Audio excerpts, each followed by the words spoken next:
Olá, vamos falar hoje sobre engenharia de software, tá? Na verdade, vamos fazer uma revisão, uma vez que vocês já tiveram essa disciplina no outro semestre. Vamos abordar alguns tópicos que serão relevantes para a nossa disciplina desse semestre, que seria a análise de projeto de sistemas 1. Então, definindo basicamente o que seria uma engenharia de software, temos vários conceitos que a gente pode pegar de diferentes autores, né? Uma disciplina que se ocupa de todos os aspectos da produção de software, desde o momento que você tem a necessidade de desenvolver esse software, né? Você cria uma especificação dos requisitos dele, até o final, onde você já está, uma vez já implantado, você já está dando a manutenção desse software. Poderia ser também a criação e utilização de sólidos princípios de engenharia, né? Uma vez que o desenvolvimento do software ficou tão complexo, né? Em termos de atividades, que se criou uma engenharia para isso, né? Então, você tem os princípios de engenharia a fim de obter software de maneira econômica, confiável e eficiente em máquinas reais. E uma outra definição bem antiga, né, do I3E, aplicação de abordagem sistemática, disciplinada e quantificável para o desenvolvimento, operação e manutenção de um software. Bom, então, já desde 93 já existiam essas determinações de como deveriam ser criados, né, um software. Já foi desde de uma época bem para trás, foram se pensando nessas diferentes abordagens, nesses diferentes processos de se criar alguma coisa. Vamos partir, então, de um dado bem simples, né? De uma definição de dado, né, que seria a expressão de uma característica de um objeto, né, um fato, um acontecimento, uma operação, alguma coisa relevante a um determinado objeto. Por exemplo, um nome, um CEP, um CPF, o número de um cliente, né, uma descrição, tudo isso são dados, né? Então, vamos começar a partir dessa ideia para seguirmos para frente, tá bom? Se a gente tem um dado, então, com esse dado, uma vez ele classificado, né, organizado ou interpretado, eu posso determinar uma informação para passar para o meu cliente, né, uma informação que ele esteja solicitando. Muitas vezes essa informação serve para ele tomar decisões dentro da empresa, né, comprar mais equipamentos, contratar mais pessoas e assim por diante. E às vezes um simples dado também pode ser uma informação, por exemplo, estoque de um produto. Estoque de um produto é um dado, mas pode ser uma informação final também para um cliente, tudo bem? A formação sempre tem um custo, né, para a gente obter esse custo. Então, eu poderia fazer uma pesquisa de mercado, comprar informações de terceiros. Então, obter a informação é algo importante, é algo que custa, né? A operacionalidade para obter essa informação, então teria contrato de serviço, atualização de relatórios, manutenção de sistema, toda a parte operacional que eu teria para obter essa informação, toda ela tem um custo. E a informação também tem um valor, então ela tem um custo, mas ela tem um valor. O valor dela seria se ela melhorar a qualidade das decisões desse usuário, né, que vai fazer uso dessa informação, permitindo um planejamento mais eficaz, mais eficiente, de melhor controle. Bem, então tudo deriva da ideia de dado que você armazena e de uma informação que você gera no final. Nós temos aqui nessa figura a ideia de um ambiente sistêmico, quer dizer, onde a gente tem os sistemas funcionando. Então, nessa parte aqui maior, né, a gente pode ver que nós temos o sistema de informação, dentro dele temos o sistema computadorizado. Então, com isso a gente verifica que nem todo o sistema de informação é computadorizado, né? Eu posso ter um sistema de informação manual, uma gavetinha cheia de fichas, onde alguém me pergunta alguma coisa, eu vou lá e dou essa informação. Ele é um sistema de informação. Então, dentro de um sistema de informação, a gente pode ter algo computadorizado, e dentro da parte do sistema computadorizado, nós temos os sistemas de software. Então, significa que computadorizados são outras coisas, tá bom? E dentro desse pedaço aqui, nós temos dois processos importantíssimos, que são os processos custodiais e os fundamentais. Então, o sistema de informação a gente poderia definir como um sistema que agrega processos que resultam na disponibilização de informações, tudo bem? Computadorizado ou não, como eu tinha comentado. Então, pode ser ou não. Se ele for computadorizado, esses sistemas integraria projetos de hardware, software e reestruturação de processos administrativos. Então, sistemas computadorizados não é só a parte que a gente fala de o software que a gente construiu. Envolve toda a parte de hardware, toda a parte administrativa que faz esse sistema funcionar. Tudo bem? Então, por isso que aquela bolinha do sistema de software ficava dentro do sistema computadorizado. E sistemas de software, então, seriam compostos por programas de computador com a finalidade de manipularem dados, né? E produzirem as informações finais que nem nós comentamos lá atrás. Então, aqueles processos que a gente comentou lá atrás, né? Que são os processos que a gente trabalha, nós teríamos os processos, então, custodiais, que significam que como eu vou coletar e armazenar os dados, né, responsáveis por manter e proteger os dados sob a guarda do sistema. Então, custódia tem a ideia de guarda, né, de proteção. Então, eu tenho que, de alguma maneira, no meu sistema, conseguir coletar esses dados e armazenar esses dados para que eles possam ser utilizados. Então, o processo custodial não é só na parte computadorizada, que nem eu estava falando da gavetinha das fichas. Eu posso muitas vezes coletar papéis, né, boletos, sei lá, documentos, notas fiscais, e eu vou guardando, e eles vão me dar informações na parte final. Então, eu estou guardando, estou custodiando aqueles dados. E os processos fundamentais seriam a produção e a disponibilização de informações a fim de nutrir os agentes com quem interage. Então, eu custodio esses dados e depois eu crio processos que vão me disponibilizar informações em cima desses dados que foram armazenados. Então, é muito importante a gente saber que tipo de dados que a gente vai estar armazenando.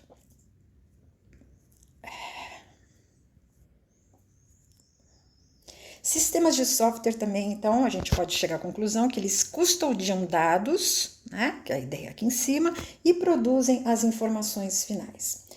Os atributos de um bom software. Então, ele tem que ter um desempenho, tá? Tem que ser do ponto de vista do usuário, ele tem que ter um bom desempenho. Do ponto de vista do software, né, do sistema que a gente fez, ele tem que ser eficiente, tem que ser seguro, tem que ter robustez, né? Tem que ser facilidade de manutenção, então uma vez que ele já está pronto, a gente tem que ter documentação, tem que ter uma maneira que a gente, se precisar fazer alguma atualização, alguma manutenção, seja fácil de fazer, né? Seja confiável, quer dizer, as informações que vão ser passadas sejam confiáveis e seja de fácil uso, tem uma ergonomia ótima, né? A gente tem que prever que nem todo tipo de usuário que vai estar usando é usuário que tem a facilidade de manusear equipamentos, né? Manusear sistemas. Então, ele tem que ter uma fácil usabilidade. Nos processos de software, então, a gente tem umas estruturas, né? Que a gente cria para ter um plano de desenvolvimento de um software que vai ser desenvolvido. Então, agora, quando a gente precisa desenvolver um software, a gente tem que seguir um roteiro, né? Como eu vou fazer desde o começo até chegar no final do meu sistema? Como que eu vou, que passos que eu devo seguir? Como que eu devo criar documentações sobre isso?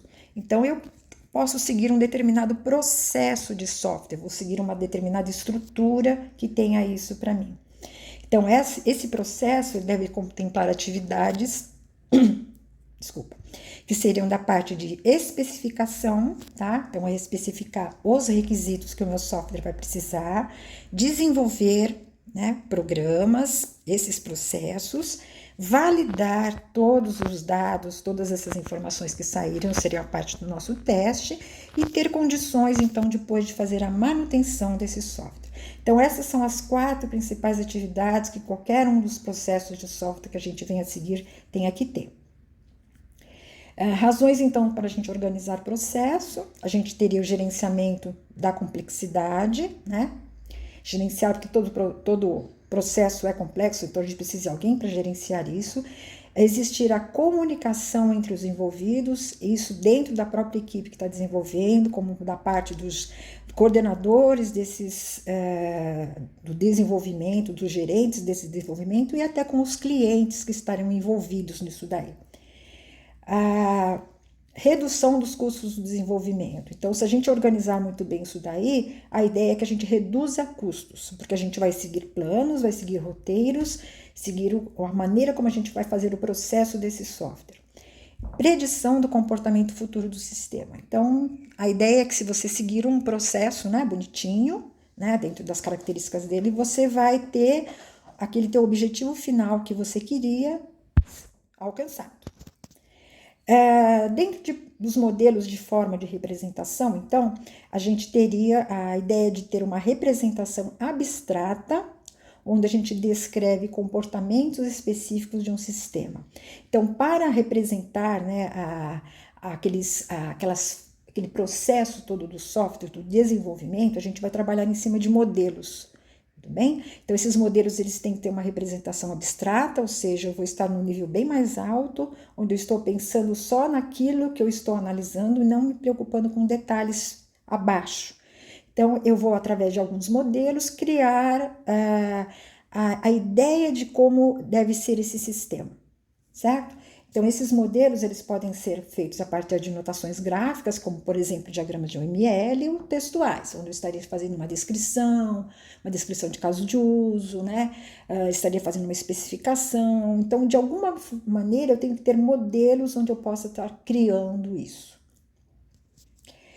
Aqui a gente tem alguns modelos de processo de software, né? Que a gente vai descrever da agora em diante aqui. Então, vocês já devem ter visto isso no semestre passado, mas mesmo assim a gente vai dar só uma visão por cima. Então, o mais clássico, né, que a gente chama, que é um modelo de cascata, que é um modelo linear, foi o que primeiro se baseou para se ter um processo de software. Então, a gente partia do levantamento de requisitos, depois ia para a análise dos requisitos, para o projeto, para a implementação, para os testes, né, e até a implantação. Então, tudo era feito de uma forma linear, ou seja, eu teria que passar por todos esses daqui para no final eu conseguir o meu objetivo, o meu produto final. Então, eu tinha apenas um único produto final. Muitas vezes esse produto, quando chegava no final, sei lá, teria vários problemas, então fazia com que eu tivesse que ficar voltando muitas fases para trás para ficar avaliando, verificando de novo qual era o problema e passando de novo linearmente até chegar nele de novo. Então, ele trazia algumas vantagens, tá? Porque você faz tudo de uma vez só, né? Você tem que pensar em tudo de uma vez, mas também teria essas desvantagens de só no final eu saber se alguma coisa estava correta, né? Que era o que o cliente queria. Então, isso me acarretava muito prejuízo, às vezes muito perda de tempo. Com isso, criou-se outros modelos que são chamados modelos evolutivos. Nos modelos evolutivos, a gente não tem mais essa ideia de ter um único produto final. A gente tem vários produtos parciais até ter o final, tá? Então, com isso, você faz com que você tenha levantamento de requisitos pequenos e a partir daqueles conjunto de requisitos, você cria um produto final. Depois você cria um outro, cria um outro, cria um outro. Você vai criando várias versões de um mesmo produto. Então, com isso, você pode ir criando esses produtos pequenos e pode ir entregando, até dependendo de como é o sistema, você vai entregando para o cliente e ele já vai trabalhando até, testando isso daí, vendo se está tudo bem. E acima disso, você vai criando outras coisas. Então, você pode partir de pedaços menores e ir partindo para as partes maiores. Então, isso se constitui os modelos de processo que são modelos evolutivos. Um deles é chamado espiral, tá? Que tem esse desenho aqui, que ele é baseado em 4 tarefas distintas. Você tem a tarefa de análise de requisitos, de projeto, de código e de testes. Então, ele me parte aqui do meio e ele vai virando até chegar no final. Tá? Então, ele começa pegando uma análise de requisitos, alguns requisitos de alguma parte específica, projeta, codifica e testa, e lança.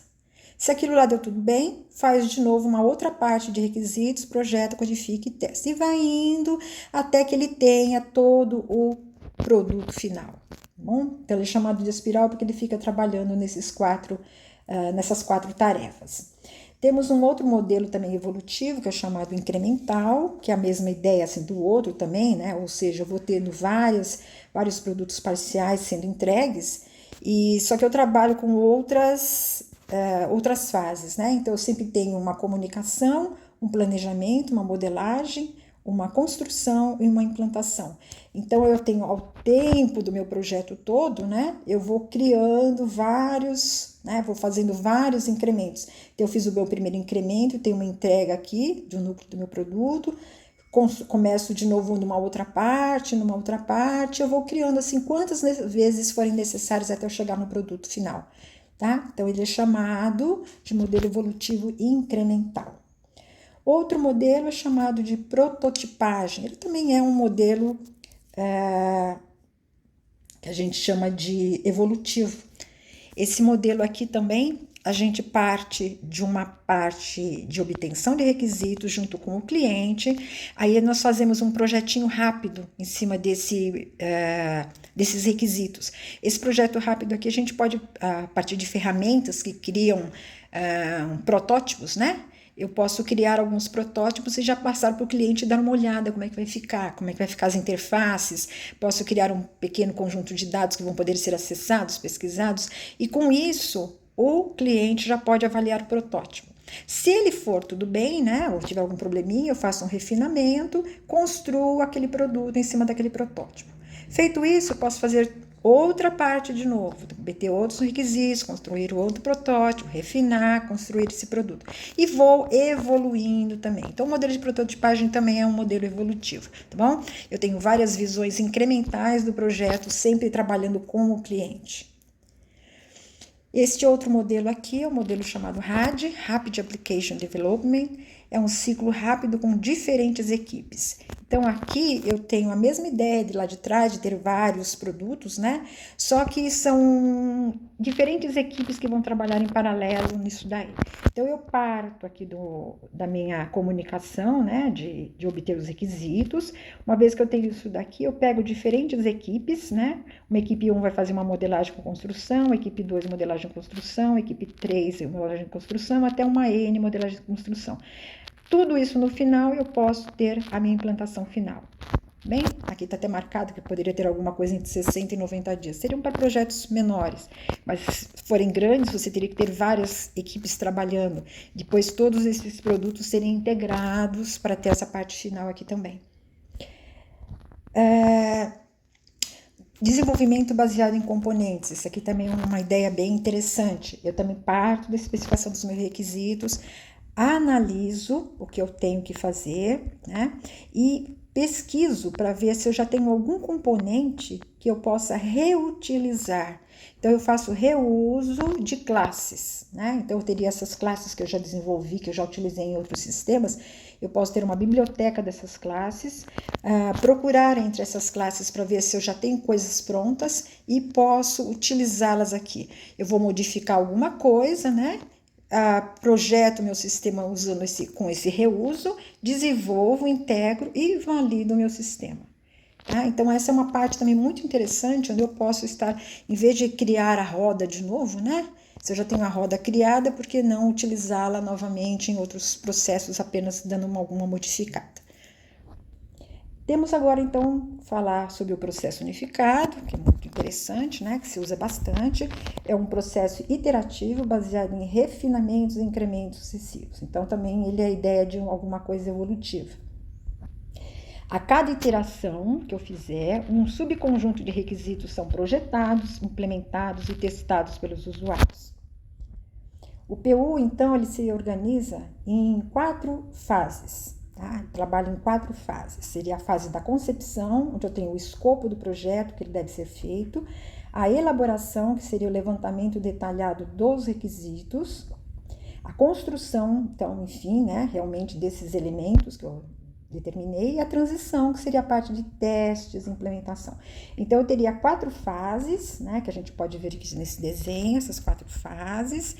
Dentro de cada fase, então, eu posso ter várias iterações. Então, eu começo, faço alguma coisa, e eu tenho essas diversas atividades aqui mostradas do lado, que são as atividades que eu teria na parte horizontal. Então, modelagem de negócio, requisitos, análise de projeto, implementação, teste, implantação, configuração, gerência de projeto e assim por diante, tá?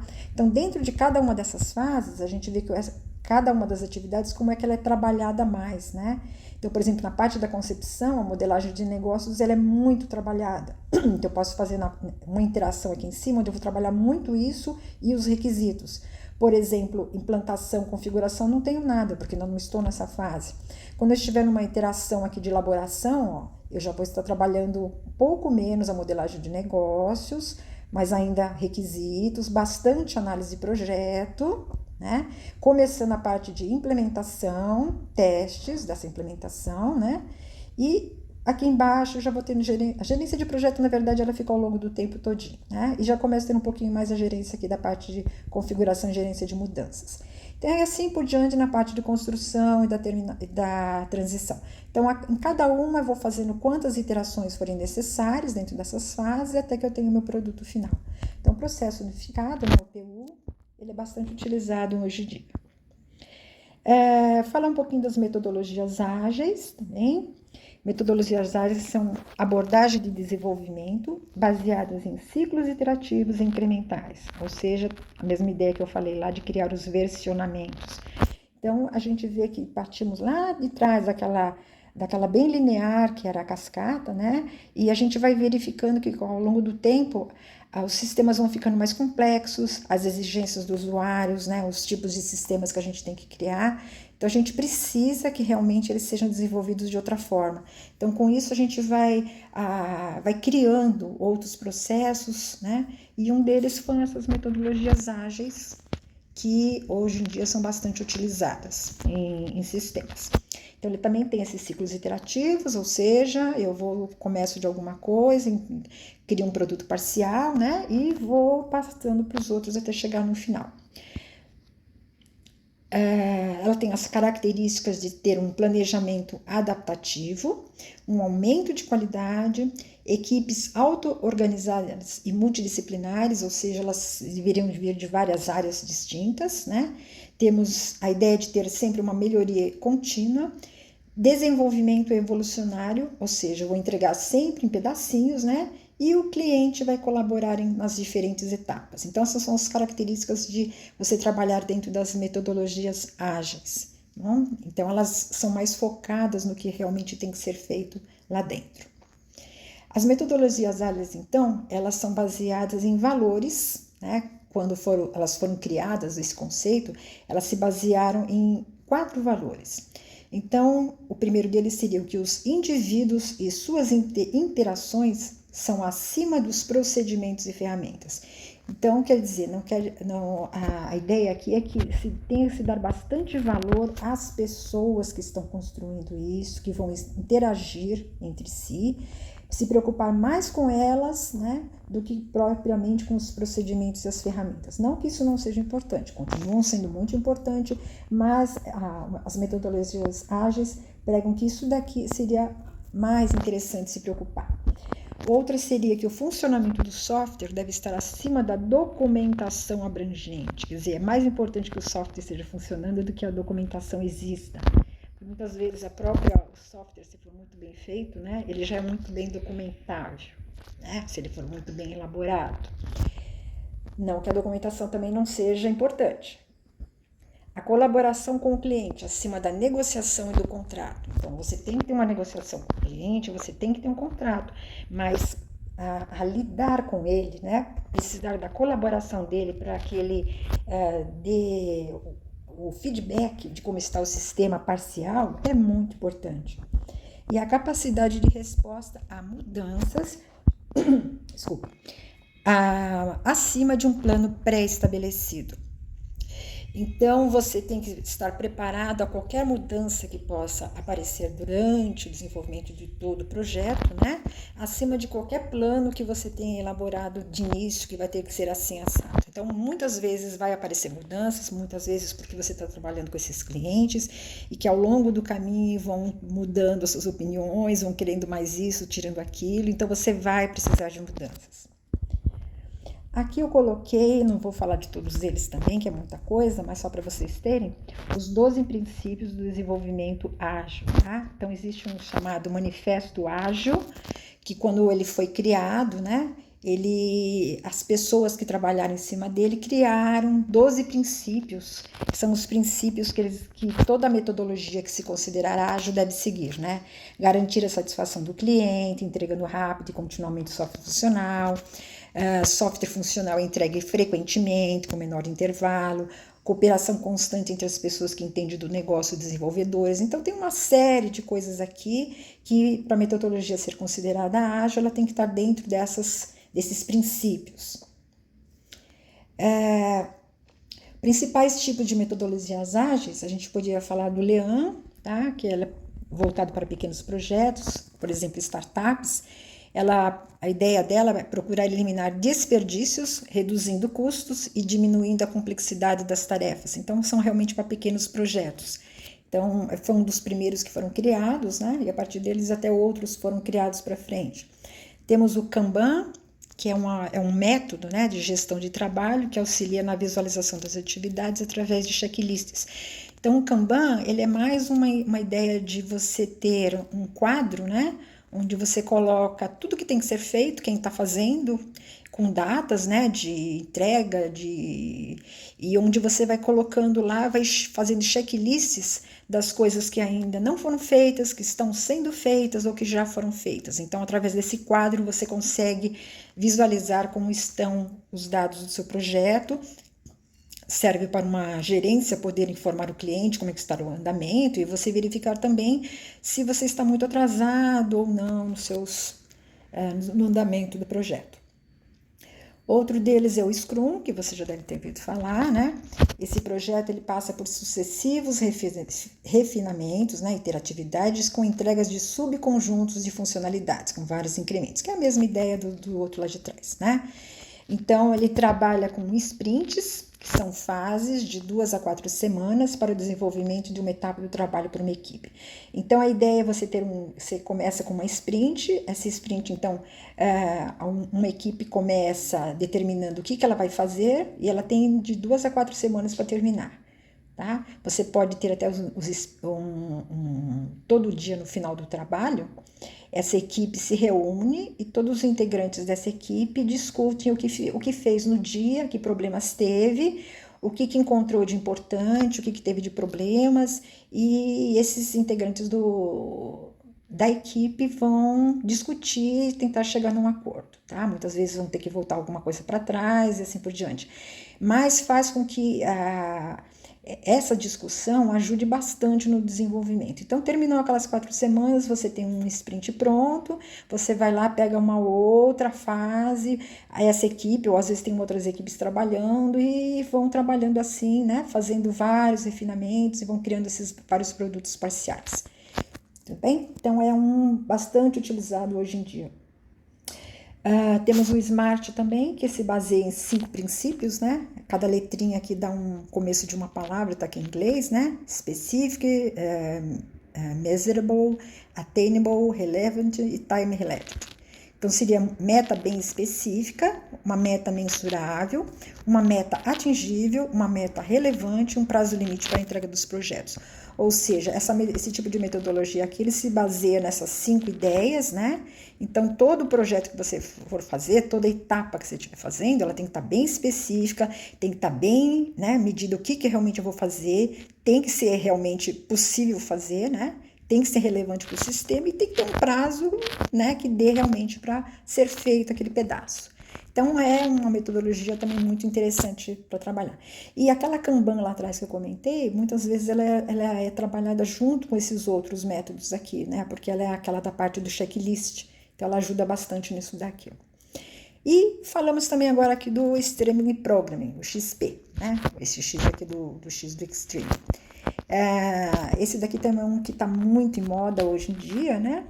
Ela é para a ideia de criar sistemas de melhor qualidade em menos tempo por meio de um conjunto de valores, princípios e práticas. Então, esse é um dos modelos mais novos que a gente tem e ele é baseado em 5 valores, né, que os envolvidos no projeto devem estar cientes na hora de fazer o trabalho, né? Ter simplicidade, né, esses envolvidos, terem comunicação, terem coragem, quer dizer, vamos fazer, né, terem respeito e terem feedback. Então, a ideia de que toda a equipe que está trabalhando trabalha em cima desses princípios. Aqui nós temos também um diagrama que mostra as fases de um modelo de um processo, ou seja, qualquer um que você estiver trabalhando dentro de um processo de software, na verdade, qualquer um deles você vai ter esses itens para trabalhar, né? Você sempre está trabalhando em fases, onde uma fase é algo que tenha uma série de atividades, onde uma atividade tenha tarefas, tenha marcas de controle de produtos e tenha pontos de controle de qualidade. Tá? Então, esse diagrama aqui mostra tudo o que você tem. Então, você tem as diferentes fases aqui, e dentro de cada fase, esse conjunto de atividades. E temos por trás aqui atividades de apoio, que vão dar auxílio, né? Apoio a quem estiver desenvolvendo essas fases. Então, seja qualquer modelo de processo de software que a gente tiver, a gente trabalharia nisso daí.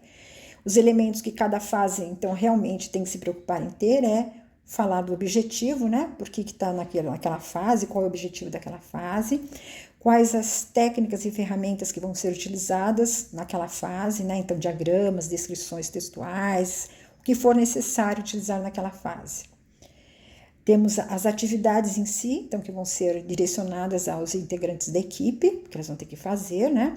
Responsabilidades, quer dizer, sempre numa equipe alguém tem que gerenciar aquilo, alguém tem que dar apoio, aprovar, executar, né? Então, tem diferentes responsabilidades.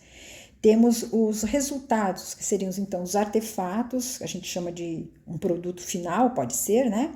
Que pode ser um resultado final ou uma documentação de um projeto. É algo que você entrega.